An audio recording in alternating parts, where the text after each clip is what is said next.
Assalomu alaykum Showcars kanali obunachilari. Bugun sizlarga ikkita model haqida ko'rsatib o'taman. Jack JS6 va Jack JS8. Xo'p, birinchi JS6 ni ko'rib chiqamiz, ichki ko'rinishlarini. Bunda shaybali, bunda avtohold ruchnoylari bor. Barida bunaqa konditsionerdan havo chiqarilgan. Bemalol narsalarni sovutadi yoki isitadi. Passajir taraf ikkalasida ham ABA grip bo'ladi. Rolda cruise kontrollari bor, multimediani boshqarish, mashina start stopda, monitorlari kattagina. Xo'p, bu 5 kishilik. Orqa tarafi.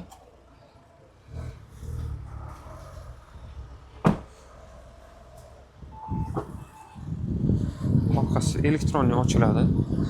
Buni orqalari keng bo'ladi, chunki bu 5 kishilik uchun. Tagida zapaskalar.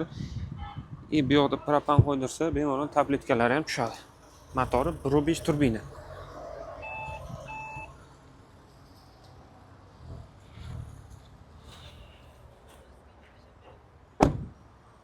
Hop, endi J8.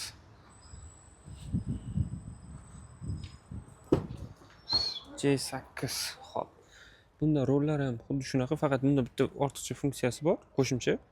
Bu palasi ushlaydi. Monitorlar kattagina bo'ladi. Bu yoqda boshqarish konsollari, jismoniy tugmalarda, besporodniy zaryadka. Bunda ham shaybali, avtohold elektron ruchnoylari bor. Bu yoqda rejimni o'zgartirishga alohida knopka qo'ygan. Podstakanlik. Bu yoqda JS6 ga o'xshagan, bu yoqda ham konditsionerdan havo chiqadigan joy qilingan. Buni sidinalarida ham ABA griflari bor. Bu 7 kishilik bo'ladi, orqalarida. Tepada luklari bor.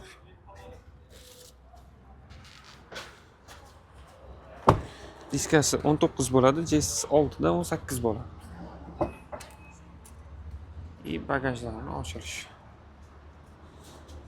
Buniki ozgina kichkinroq bo'ladi, lekin buni yotqisi, uni yotqisi kattagina spalniy bo'ladi. Bunda mana elektronli.